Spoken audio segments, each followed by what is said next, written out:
On today's live daily news, a new car wash is opened right here in town. Congressman August Pfluger shares his opinions on being pro-life and a crash that could have been avoided by simply reading a sign. Plus, what is going on at Fort Concho this month? Find out. I'm Matt Trammell, and this is Live.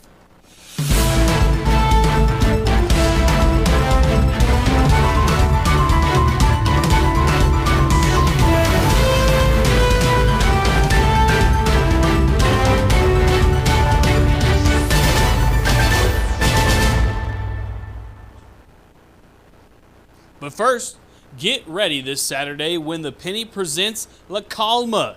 The rising stars of the Tejano movement is coming to San Angelo. The party will be going down at the Penny Tap House at 2412 College Hills Boulevard. There will be a $10 cover charge after 8 o'clock, so get there early. La Calma is a Tejano Music Award-winning 2013 Best New Artist and 2018 TTMA Music Award nominee for Best Norteño Album. It will be the best party on Saturday night, so make sure you don't miss it. Now on to the news. San Angelo's newest car wash has officially opened up. The Watershed Car Wash has been under construction since January of last year. The $1.7 million project includes a drive-through car wash with a high pressure wash sprayers and high-tech scrubbers. To top it off, the Watershed also has free vacuums. The business opened its doors earlier this week and are offering free car washes. Go get yours today. I went this morning and got one, and let me tell you, it looks great. And there will be 2 San Angeloans that won't be able to use that car wash after getting into a crash earlier this morning. According to our reporters on scene at around 9 o'clock on Tuesday, officers with the SAPD were dispatched to the 1400 block of North Bell Street for the report of a crash. Officers on scene said that there were 2 trucks traveling different directions on the 3-way intersection on the Old Ballinger Highway. Just for some clarity, this was right in front of Producers. If you've been here, you likely already know what happened. If you haven't, then in the words of Bill Engvall, here's your sign. Luckily, there was no one seriously injured in the crash, but a citation was issued for failing to yield to the oncoming traffic. In court today, a San Angelo man was sentenced to 15 years in prison on Thursday for attempting to murder a woman over a missing set of keys. According to court documents, in October of 2021, San Angelo police were called to the 900 block of North Chadbourn for the report of an assault. When they arrived, the officers met with one of the victims who said that Jeremiah Chavarria and her had gotten into an argument over the keys. During that argument, another male victim walked in and said he was the one that actually had those keys. Chavarria left and returned with a handgun saying everyone was going to die and fired 2 rounds into the house. The male victim fled while the female victim was forced to her knees by Chavarria, who was still armed. Then he made the woman get into a car while he drove her around San Angelo. And the woman was able to escape after the SAPD pulled that car over. Chavarria was arrested and in exchange for a guilty plea to an aggravated assault with a deadly weapons charge, was sentenced to 15 years. You may remember Chavarria as the individual who ran from police and crashed near the Central Freshman campus. For more on this story and others, go to SanAngeloLive.com. And this brings us to another topic about victims surviving potential murder.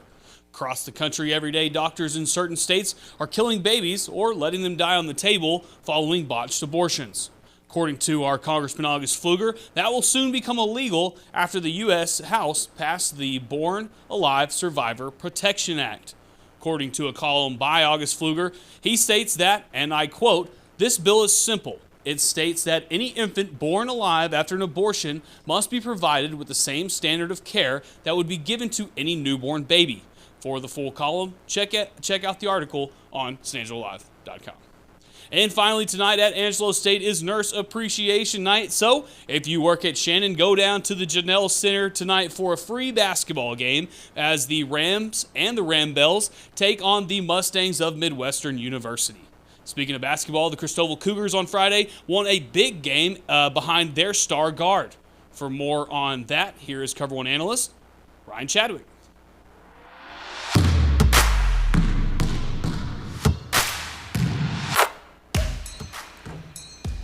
The The Cristobal Cougars and Lady Cougars traveled to Sonora to face the Broncos in a district matchup on Tuesday night. The Lady Cougars played first and stomped the Broncos 65-15. Aaliyah Boggs led the Lady Cougars with 15 points. The Cougars followed up the girls' win with one of their own. Cristobal trounced the Broncos 94-58. The Broncos kept the game close in the first half, but the Cougars' Jaron Slayton put on an absolute show. Slayton dropped 42 points, 7 rebounds, 4 assists, and 5 steals in the win. The Cougars won 94-58. The Lady Cougars and Cougars host the Sterling City Eagles in Cristobal on Friday, starting at 6:15 p.m. Sonora travels to El Dorado on Friday to play another district game against the El Dorado Eagles, starting at 6:15 p.m. Be sure to tune in to our Cover One Hoop Show on Fridays at 4 o'clock. We will have exclusive interviews, analysis on the games, and picks for the weekend matchups. This week we will have Wall Lady Hawks head coach Jerry McSherry on the show, so check us out tomorrow at 4 p.m. So we were on vacation, family vacation, having a good time, and we get the call. I mean, it was a river. It was a river in our house. That's the big thing, is we kept wondering, how bad is it?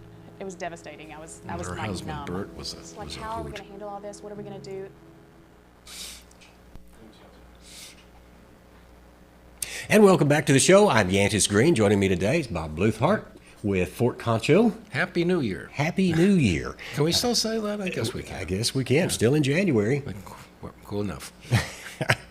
What's going on at Fort, Bob? You've got a big event coming Monday. Well, we hope it's a big event. We are hosting the monthly meeting of the Tom Green County Historical Society. Now, that probably doesn't sound too exciting to some people, but really it's a fun group of guys and gals who are really interested in the history of our county and our city. Mm-hmm. And somebody once said that history is telling a story. And I know that the story will be pretty good on Monday because I'm the one doing it.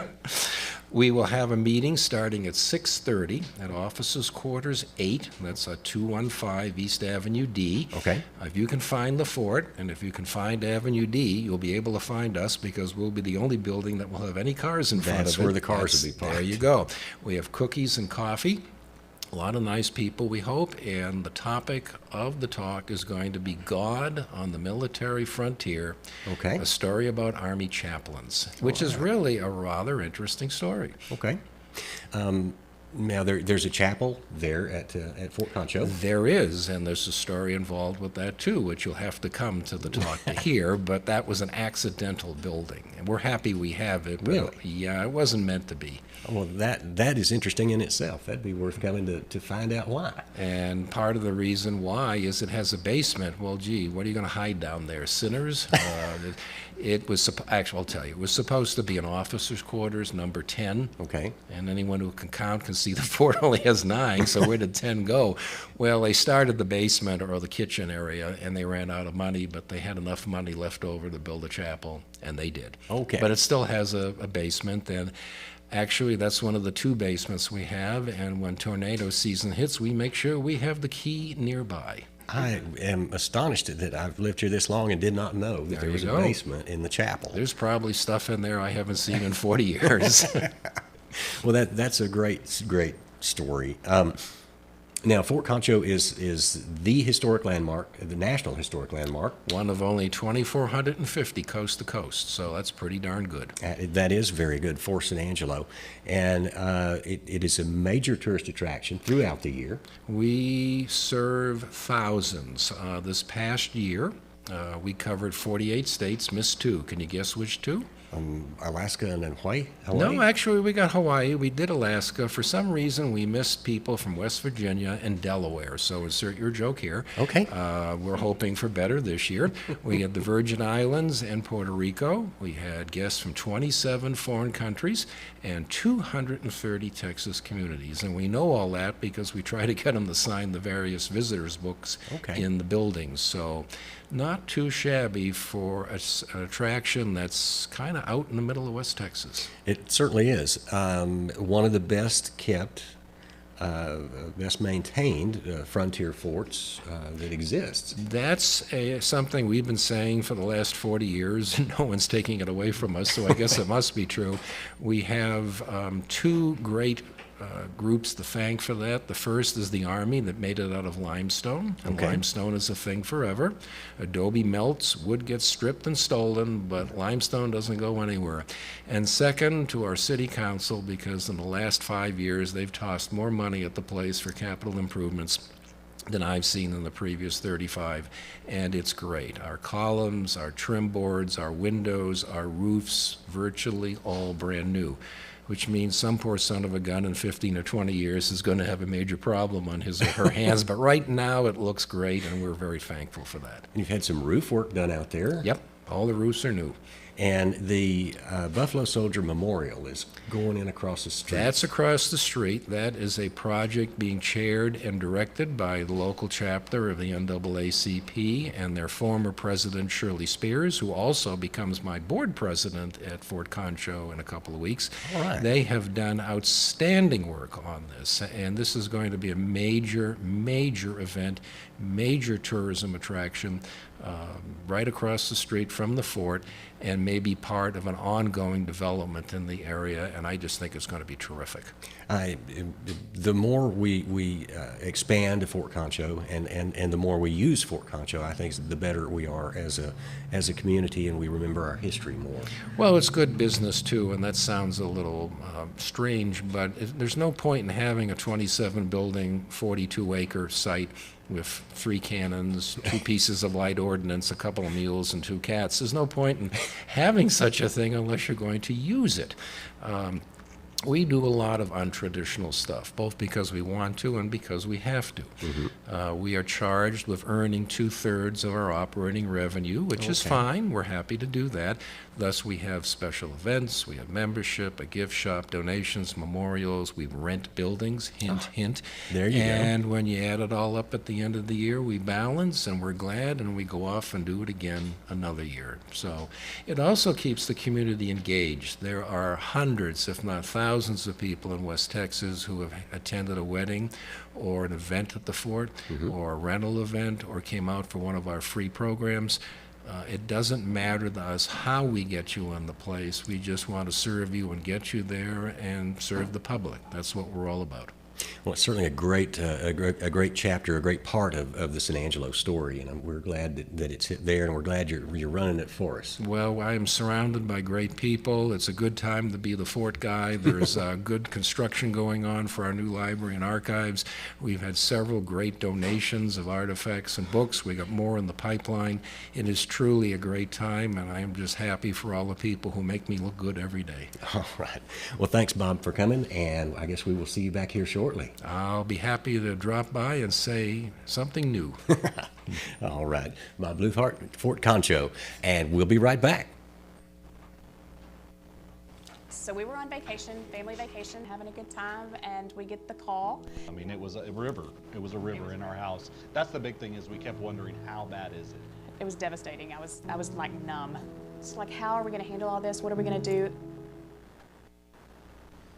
Thank you, Yantis. Thank you, Bob. Go make sure you guys go down there to the Fort Concho. Got to see what's going on over there, especially when we're talking about God on the Western frontier. What an interesting topic. As we want to learn some history, that's the best way to do it here in San Angelo. This has been the live daily news show. We're here every weekday at 4 o'clock. We're going to give you all the top news of the day and then give you an interesting interview to get you on tomorrow. We'll be covering hoops, so make sure you tune into that one. If you don't already, follow San Angelo Live on all social medias and just stay up to date on our website because things are changing by the minute. If you don't have the app, make sure you go ahead and get it because that's the fastest way to be alerted for when things are going on in your local news. I'm Matt Trammell for everyone here at San Angelo Live. We will see you tomorrow.